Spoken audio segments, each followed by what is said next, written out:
Фульвогуминовый комплекс благодаря своему вяжущему, антирезорптивному, противовоспалительному, антибактериальному и противовирусному действию особенно хорошо подходит для терапии заболеваний органов пищеварения и нарушений обмена веществ, контролируемых кишечным иммунитетом.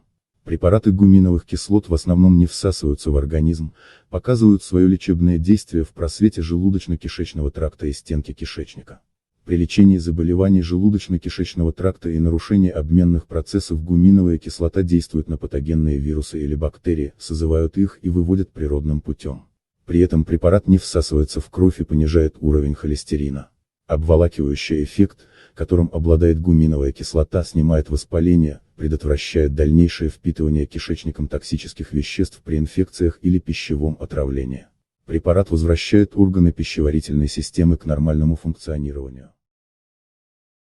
Применение гуминовой кислоты для уничтожения патогенных микроорганизмов в кишечнике позволяет отказаться от антибиотиков, которые негативно влияют на микрофлору организма и иммунитет.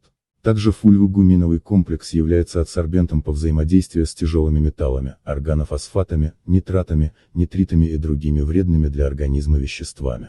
У пациентов с сахарным диабетом, без применения сахароснижающих препаратов или инсулина, уровень глюкозы уменьшается с 18 моль на литр до 6,8 моль на литр за 2 недели приема фульвогуминового комплекса. Гуминовые кислоты активно используются и в косметологии, особенно в грязелечении с помощью масок, мазей, ванн и прочих косметических средств. С гуминовыми веществами выводятся токсины и ядовитые элементы, которые могут накапливаться в кожных покровах и вызывать аллергическую реакцию или провоцировать другие заболевания кожи.